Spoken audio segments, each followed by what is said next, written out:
안녕하세요. 세상 돌아보기입니다. 오늘은 국방논평 시간인데요. 지난번에 이어서 이번에 이제 며칠 전에 발표된 2022년부터 26년간에 걸친 국방 중기 계획에 대해서 말씀을 이제 드려보겠습니다. 지난 시간에는 이제 제 채널에서 국방논평 시간이죠. 그래서 다뤘던 내용들과 상관이 있는 그런 주제들을 좀 뽑아봤는데, 오늘은 제가 다루지 않았지만은 개인적으로 관심이 있는 내용들을 다뤄보는 시간을 가져보도록 하겠습니다. 자, 세 가지 주제를 이제 주로 다뤄보겠는데요. 첫 번째가 제 눈에 이제 관심이 갔던 게 그 해병 특수수색대 정예화 이 부분이 있습니다. 그래서 그 내용을 잠깐 보면은 해병대는 뭐 입체고소 상륙작전, 신속대응작전, 특수작전 등 다양한 임무 수행에 적합한 부대 구조로 개편할 예정이다. 2026년까지 상륙기동 헬기 전력화가 알고 있는 내용이고 연계하여 해병 항공단을 창설, 임무 수행 강화. 한편 해병 특수수색대 수색팀을 전원 간부로 편성하여 정예화하겠습니다. 이제 이 부분이 눈에 띄더라고요, 저한테는. 그러면 해병 수색대 수색팀을 전원 간부로 편성하겠다. 이 말은 제가 이해하기에는 이미 해군에 특수전여단이 있고, 그리고 육군에 707 특임대가 있지 않습니까? 네. 그래서 제 생각에는 해병대에도 해군 특수전여단 UDT나 707 특임대와 같은 그런 역량을 갖춘 부대를 만들려고 하는 것이 아닌가. 그간의 정황을 보면 이제 어느 정도 예상이 되는 부분이거든요. 예.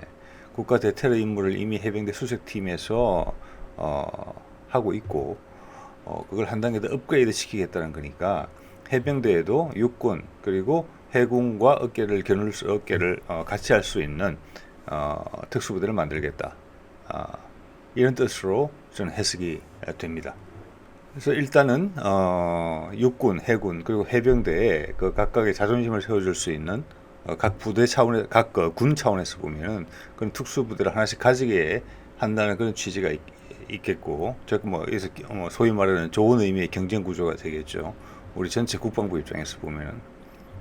그리고 현재 이제 해병대가 해군 이제 예하에 있고, 또 해군의 전력 강화가 이제 우리 군의 이제 어떻게 보면 현대화 과정을 거치면서 해군 전력이 강화되고 있기 때문에 해군의 타격력이라는 입장에서 봤을 때 해병대의 존재 가치가 조금 더 올라간다, 이렇게 볼 수 있습니다. 육군의 신세를 지지 않고 해군만으로서 타격을 가할 수 있다라는 부분, 이제 원정 전투에서 큰 의미가 있겠고, 그런 면에서 해병대는 미국처럼 혼자 이제 독립적인 체계가 되고 싶어하는 그런 욕구는 있겠지만 어느 정도 타협을 해야 될 것 같아요.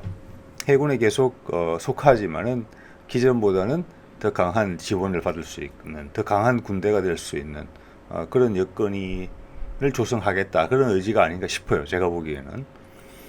그래서 그 중에 이제 한 사례로서 해병대 특수 수색대를 전원 간부함으로써 이미 진행되어 온 그 특수전 병력의 고도화, 해병대에 있어서가 정점을 찍는 그 UDT와 707 특임대 어깨를 같이 할 수 있고, 그리고 해군의 입장에서는 상황에 따라서 청해부대 같은 그런 작전에서 쓸 수 있는 UDT와 또 해병에 특화된 그런 전투 환경에 있어서는 UDT가 아닌 해병대 특수부대를 활용할 수 있는 그런 두 가지 종류의 특수부대를 다 갖출 수 있는 그런 옵션을 이제 해군은 가지게 되는 상황이죠. 그 전체적인 해군의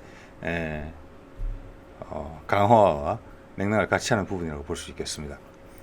자, 그런 면에서 봤을 때는 우리는 특히 이제 병력이 전체적으로 좀 감소되는데, 그 부분에서는 많은 분들이 이제 다 동의를 하실 거라고 봅니다. 병력 자원이 감소하고 정예화한다. 자, 그런 부분에서 보면은 그 병력 감소의 대부분이 육군에서 발생합니다. 해군과 공군은 병력이 그대로 유지되는 계획으로 나와 있어요. 네. 근데 그와 동시에 북한 상황도 당연히 포함해서 해외에 파병이 필요한 그런 상황이 더 많이 발생할 수 있는 그런 여건이 조성되고 있습니다. 뭐 그거는 우리의 이제 국력의 향상과 또 상관이 있는 부분이라고 볼 수 있는데, 거기에 맞춤으로써 우리가 보낼 수 있는 그런 정예화된 병력들이 많아지는 거죠. 이번 해병대 이제 특임대 특수수색대 정예화도 그의 어떤 연장선상에 있다, 이렇게 볼 수 있겠습니다. 기존에는 이제 육군의 특수전여단이 있었고, 그리고 뭐 해병대 정도가 이제 특수전 병력이라고 볼 수 있겠죠, 어떻게 보면은. 두 개 사단 병력이고, 특전 여단 같은 경우는 전체 여단을 다 합치면은 한 개 사단, 한 개 정규 사단 규모 정도 되는 걸로 생각이 되거든요. 거기에 덧붙여서 이제 신속 대형 사단이 만들어졌죠. 기동 우리 7기동군단에. 예. 거기도 아마 3기 여단 정도로 이제 정편이 될 것 같고, 거기다가 8군단이 이제 해체가 되면서 3군단으로 이제 통합되죠. 그러면서 23 보병사단이 산악 여단으로 특화될 예정으로 있어요. 자, 이런 여단들, 이런 이제 새로 편성되는 부대들의 특징을 보면은 미군이 해외에 파병할 때 사용하는 주로 선택하는 그런 병력들로 보시면 될 것 같아요.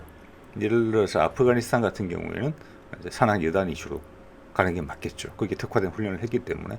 또 우리나라 산악 지역의 특성에 맞는 그런 병력일 수도 있죠. 예전에 뭐 강릉 무장공비 침투 사건처럼 산악 여단, 산악에서 장기간 전투를 할 수 있는 그런 역량을 보유한 여단이죠. 뭐 장비와 조직도 거기에 맞춰지겠죠.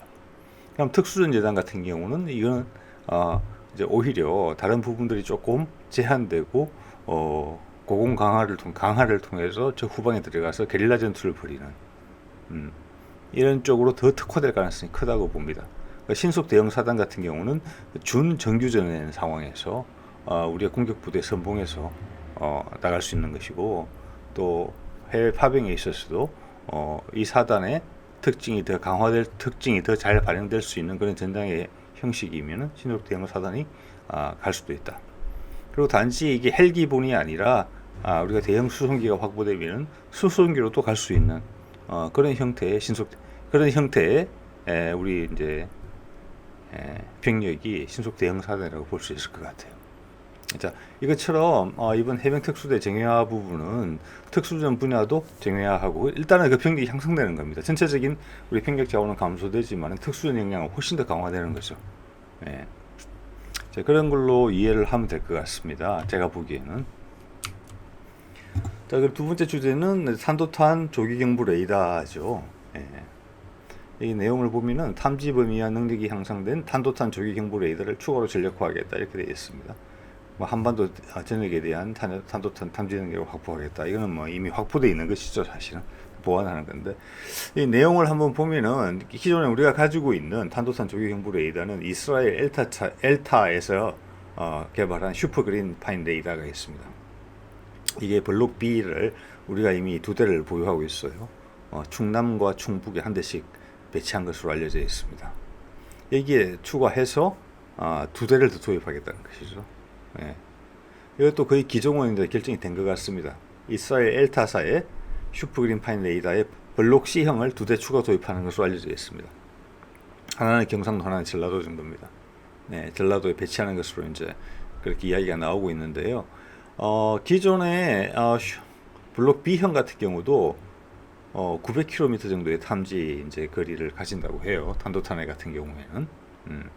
그리고 이제 블록 C 같은 경우는 출력이 더 향상됐기 때문에 900km 훨씬 이상 가는 이제 탐지 거리를 가진다고 합니다. 이건 어떻게 보면 이제 기밀 사항이라서 정확하게 알려져 있지 않지만 제가 금방 말씀드린 숫자들은 상당히 보수적인 쪽에 가까울 수가 있어요. 네. 그래서 충남, 충북에 배치된 블록 B만 하더라도 뭐 한반도 전역을 커버하는 데 아무 문제가 없고 2대이기 때문에 한 개가 고장 나더라도 나머지 한 대가 백업으로서 활용될 수 있는 그런 여지가 충분히 있는 것인데, 전라도와 경상도, 저희의 서해안 쪽과 동해안 쪽이죠. 한 대씩 추가로 더 먼 탐지 거리를 가진 레이더를 배치한다는 것은 단지 북한뿐만이 아니라 중국과 일본 쪽도 같이 감시하겠다, 탐지할 수 있는 능력을 확보하겠다, 그런 의지가 있다는 것으로 이해를 해야 될 것 같습니다. 이 가격도 싸지가 않아요. 보니까 블록 C 2대를 추가로 도입하기로 한 그 경우에 있어서는 이미 한 대가 들어온 걸로 알고 있어요. 한 대당 거의 1,700억 원에 가까운 상당히 고가의 장비입니다. 자, 이게 B형인지 블록 C형인지는 모르겠습니다만 이게 이제 엘타사의 그 슈퍼그린 파인 레이더입니다. 이 제품을 도입할 때 미국 제품과 프랑스 제품과 경쟁을 했어요. 그걸 이기고 우리가 이제 이스라엘 제품을 선택을 한 것인데, 우리가 광역 레이더를 스스로 개발하겠다는 의지가 있습니다. 제가 조금 이따 드리는 설명을 들어보시면 그 이해가 되실 겁니다. 자, 그래서 미국, 프랑스 제품과 경쟁하고 이기겠다는 의미는 그 레이더 자체의 능력이나 신뢰성이 미국, 프랑스 제품보다 뛰어났다고 볼 수도 있고, 아니면 동등 수준이더라 할지라도 우리한테 가격이란 부분, 그리고 우리한테 기술 이전이라는 부분이 상당히 중요했을 것 같습니다.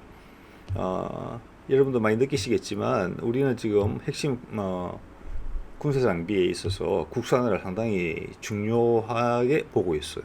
예. 왜냐하면 국제 환경이 지금 급격하게 바뀌고 있기 때문에 적과 아군이 짧은 시간 내에 바뀔 수 있거든요. 그러면 그 어떤 특정 국가의 어떤 장비를 기대고 있을 때 그게 금수조치가 일어날 수 있는 부분이 충분히 있을 수 있는 그런 환경이 조성되고 있습니다.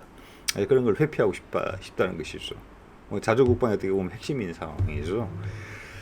자, 그렇게 해서 이스라엘 레이더 이 기술은 인도도 처음에는 이제 수입을 했고, 그 다음 이제 인도와 협력으로 본인들이 스스로 광역 레이더 레이더를 개발하게 됩니다. 이스라엘과 기술 협력으로. 근데 우리가 아마 보고 있는 부분도 이스라엘 레이더 도입에 있어서 그 부분이 좀 크지 않았나 생각합니다. 미국과 프랑스에 비교해서 상대적으로 더 우위에 있었다는 것이죠. 그런 부분에서. 자, 레이더 말이 나온 김에 우리의 이제 레이더 방어 체계를 보면 우리나라는 어떻게 보면 작은 나라입니다. 예. 상당히 촘촘한 대공 방어 시스템과 대공 레이더 시스템을 갖추고 있어요. 잠깐 살펴보면 다 알 수 있는 내용을 정리를 해보자면은 최근에 배치하기 시작한 국지방공 레이더가 있습니다. LIG 넥슨에서 개발한 거죠. 다른 말로 하면 군단급에서 사용하는 레이더입니다. 예. 군단급 방공 체제와 연계되어 있죠. 예. 그래서 군단급 방공 체제에 레이더가 없어지고 있습니다. 왜냐하면 국지 방공 레이더에서 다 실시간으로 그걸 전해줄 것이기 때문에 그렇죠. 그래서 국지 방공 레이더에서 오는 레이더를 정보를 기반으로 국지 방공 시스템들은 상대방을 요격하게 되는 것입니다. 그 대표적인 예가 차륜형 대공포죠. 레이더가 없습니다. 그래서 단가가 저렴해진 거죠. 그만큼 국지 방공 레이더는 신뢰성이 뛰어나다는 겁니다. 소형 무인기 다 잡을 수 있습니다. 저속 소형 무인기 다 잡을 수 있죠. 자, 이거는 사정 이제 탐지 거리는 이제 100km에 좀 못 미치는 것으로 지금 알려져 있습니다. 그러니까 한 군단에 관할하는 범위하고 대충 일치한다고 보시면 될 것 같아요. 자, 그 다음 단계에서는 천궁 레이더가 있죠. 천궁 1, 2 레이더를 같이 쓰는 것으로 좀 추정이 됩니다. 이거는 이제 폐사 레이더입니다. 그래서 탐지 거리는 300km 플러스로 될 것 같아요. 이거는 이제 러시아의 S-350을 염두에 뒀을 때 비슷한 이제 미사일들을 운용하기 때문에 비슷한 성능의 탐지 거리도 비슷할 걸로 추정이 되기 때문에 그렇습니다. 기술적인 협력 부분도 있고. 자, 그 다음 단계에서는 우리가 곧 이제 배치를 하게 될 LSAM이죠. LSAM 레이더는 500km 이상으로 추정이 됩니다. 이건 완전히 A사 레이더고요. 자, 이 레이더는 향후 우리 KDDX 한국형 구축함, 호위함 등의 약간의 무게와 비용 등을 감안해서 또 역할 등을 감안해서 탐지거리, 즉 크기를 조금씩 조정하면서 배치가 될 것으로 보이죠. 그렇기 때문에 LSAM 레이더 이후에는 더 이상 엘타사자 필요하다면 우리가 광역 레이더는 도입을 하지 않고 국산화될 가능성이 높다고 봅니다. 지금 보시는 것만 해도 아주 촘촘하게 레이더가 배치되어 있는 거거든요. 한 겹, 두 겹, 세 겹, 네 겹이죠. 이건 지상에 배치된 레이더만 하더라도 LSAM 포함하면 거기다 광역 엘타사 슈퍼그린 파인 레이더까지 포함하면 거기다가 하늘에 또 있죠. 조기 경보기 오늘도 말씀드리겠습니다만. 그 해상에는 이지스3 또는 이지스3급에 준하는 국산 레이더들이 배치되어 있죠. 예. 엄청난 진짜 겹겹이 되어 있는 겁니다. 예. 러시아나 미국 같으면은 상대방 항공기가 들어오면서 레이더 탐지 구역을 회피할 수도 있지만 우리나라에는 그런 게 전혀 불가능합니다. 나라가 크지 않고 레이더의 배치 밀도가 촘촘하기 때문에 거기다가 제주도와 울릉도에까지 배치를 한다 그러면 또 서해에 가장 먼 곳에 위치한 섬들에 배치한다면은 엄청납니다. 네. 자, 그리고 우리도 2021년 4월 제가 예전에 다뤘던 내용인데 스텔스 전투기를 탐지할 수 있는 레이더 기술을 개발했다라고 말을 했죠. 네. 그리고 이제 국방과학연구소 개발했다는 것이고 저피탐 항체 스텔스기를 의미합니다.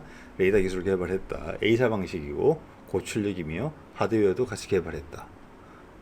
그리고 마지막에 보면 광역 감시 레이더 기반 기술로 활용 예정이다.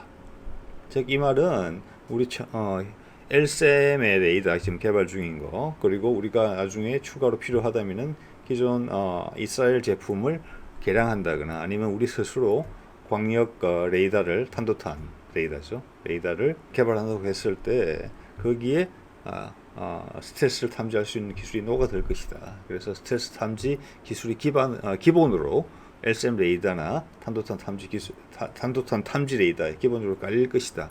이런 것을 내포한다고 그렇게 충분히 이해될 수 있는 부분인 것 같습니다. 자, 마지막으로 항공 통제기 부분을 볼게요. 항공 통제기는 감시 정찰 능력 확충을 위해 항공 통제기도 추가 전력화 나가겠습니다. 지구는 둥글기 때문에 지상이나 해상에 탐지하는 레이더는 아무리 성능이 좋아더라도 음영이 생깁니다. 그늘진 구역이 생겨서 레이더가 감지할 수 없는 부분이 있죠. 레이더는 직진으로 나가기 때문에. 그런 면에서 항공은 상당히 유리합니다. 예. 레이더의 직진성을 최대한 잘 활용해서 음영 구역이 적지요. 그래서 지상용 레이더와 항공용 레이더, 공중에서 감시하는 레이더를 동시에 쓰게 되어 있습니다. 그래서 항공 통제기는 상대방의 항공기를 감지만 할 뿐만 아니라 그거를 전체적으로 조율하는 역할을 합니다. 왜냐하면 가장 높은 곳에서 모든 걸 다 볼 수 있는 역량이 있기 때문에 이제 그런 것이죠. 예. 그래서 기존에는 우리가 이걸 4대를 도입한 게 있어요. 2011년, 12년에 걸쳐서 미국의 그 보잉 2737이라고 여객기 737형을 이제 개량한 것인데 피스아이라고 하죠. 이름을. 이거를 4대를 가지고 있습니다. 탐지 거리가 뭐 350km 정도 되는 것으로 알려져 있죠. 그리고 이 4대에 이어서 우리가 이제 정찰 능력을 더 보완하기 위해서 또는 운용에 있어서의 왜냐하면 모든 비행기 항상 떠 있을 수도 없고 훈련을 해야 되는 것도 있고 또 수리를 해야 되는 것도 있고 뭐 이렇기 때문에 로테이션을 돌아야 되는 이유도 있고 또는 우리가 원하는 감시 능력을 더 넓힐 필요가 있기 때문에 더 도입하기로 합니다. 특히나 호주 같은 데서 한 4대 정도 도입했어요. 근데 우리는 1조 6천억 원을 도입해서 추가로 더 도입하겠다고 결정을 한 겁니다. 작년에. 그래서 2027년까지 도입하기로 했어요. 추가로. 그래서 이게 보잉 1737 피스아이를 샀던 것을 전제를 하면은 그게 아무래도 우선권이 있겠죠. 운영 유지 측면에서. 1조 6천억으로 2대를 살 수 있는 것으로 봐져요. 그래서 이 한 대가 한 8천억 정도 하는 것이죠. 그 외에 운영 유지나 부품값도 포함되어 있겠지만 그걸 다 포함한다면 엄청나게 비싼 금액의 이제 비행기인 셈인데, 근데 최근 이제 보잉사가 우리한테 F-15 개량건이 있는데 비용을 2조를 불렀다가 4조로 이제 폭등한 그런 사례가 있었어요.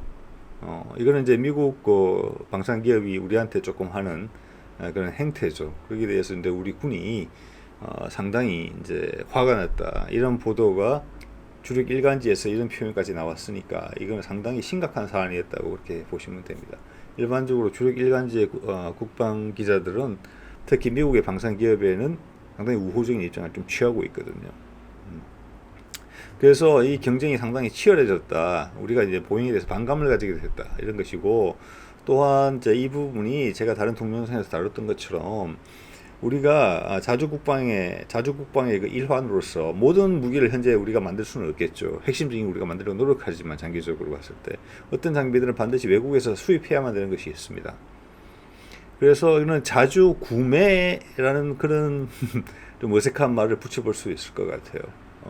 편향되지 않고 우리가 가장 원하는 스펙에 가장 맞고 가격도 가장 적절하며 기술 이전도 가장 많이 해줄 수 있어서 우리가 향후 스스로 우리가 그 무기를 수입하지 않고 대체하는 데 도움이 될 만한 그런 쇼핑 조건을 맞출 수 있는 장비를 선택하는 그 자주 구매겠죠. 예.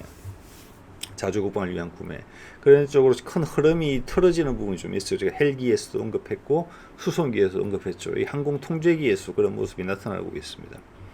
그래서 이게 제대로 된 경쟁 체제가 벌어지고 있어요. 기존의 보잉, 그다음 사브, 이스라엘의 IAI가 도전하고 있습니다. 자, 위에 있는 그림이 우리가 기존에 보유하고 있는 보잉 피스아이입니다. 4대를 이미 보유하고 있죠. 그 다음 이제 유력하게 언급되는 것이 사브입니다. 밑에 항공기는 이제 조금 소형의 소형 항공기 여객기죠. 민항기 기반에 위에 이제 레이더를 다는 형태인데 사브의 스워드피시라는 겁니다. 일단 스펙상으로는 탐지 거리가 보잉보다 조금 넓은 걸로 나오는데 그거는 어떤 것을 탐지하느냐에 따라 다를 수 있기 때문에 단정적으로 판단하기 좀 어려운 부분인 것 같고, 조금 더 분명한 부분은 가격적인 면에서 상당히 메리트가 있는 것 같습니다. 그거는 이제 입찰에 넣을 때마다 가격이 달라지긴 하겠지만은 그냥 전반적인 흐름으로 봤을 때는 최대 2분의 1 정도 가격밖에 안 될 수 있어요. 두 대 살 가격으로 네 대를 살 수도 있는 그 정도 가격이 벌어질 수도 있습니다. 최대치는. 보잉이 어떻게 대응하냐에 따라 다르겠죠. 그리고 아마 우리 공군에서 더 중요하게 보는 부분은 기술 이전인 것 같아요. 예, 기술 이전. 예. 자, 왜냐하면 제가 왼쪽 밑에 적어놨죠. 우리가 카이가 최근에 중형 수송기를 개발한다. 그래서 이러한 수요가 있을 것이다. 중형 수송기에 국내에. 그 중에 하나로 언급된 것이 해상 초계기가 있습니다. 지금 전략 미국에서 수입하고 있죠. 오리온하고 P8, P3하고 P8, 이번에 P8으로 갈아타고 있는 중이죠. 예. 자, 그 말은 우리가 직접 해상 초계기를 만들 수 있고 외국의 조그만 도움을 받으면 큰 문제 없다 이런 이야기거든요. 그런 면에서 봤을 때 사브 스워드 PC가 조금 우위에 있는 게 아닌가 싶어요. 보잉 피스-I와 다르게 스워드 PC는 6회 공을 동시에 커버할 수 있는 그런 역량을 가지고 있다고 강하게 지금 홍보를 하고 있거든요. 그래서 우리 군에서 당연히 확인을 했을 겁니다. 그런 것을. 예.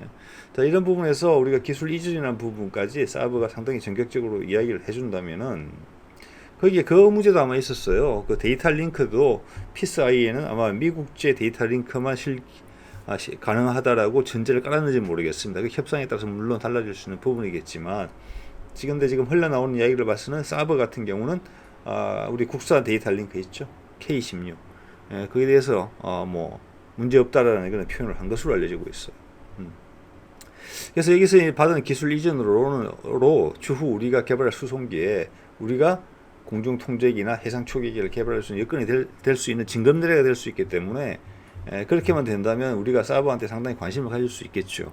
물론 여기 이제 정치 외교적인 문제가 있고 기존 오래 거래를 해왔던 미국 방산업체에 대한 또 입장이 또 있을 거죠. 자, 그렇기 때문에 이것도 이제 빨리 결정이 될 것들이거든요. 수송기 도입 그리고 뭐 기동 헬기 도입 등등 같은 부분에 있어서 우리가 어떤 선택들을 하는지 다 비슷한 시기에 그런 선택이 이루어지게 되어 있습니다. 지금 일정상으로는. 그래서 상당히 흥미진진한 부분이다. 저는 이렇게 보입니다. 자, 오늘은 우리 국방중기계획 2022년에서 2026년 사이에 국방중기계획에 대해서 이야기를 해봤고 제가 예전에 제 채널에서 다뤘던 내용에 부과해서 그별 관심 가는 내용들에 대해서 제 생각을 한번 말씀드려봤습니다. 참고가 되시길 바랍니다. 네, 오늘은 여기까지입니다.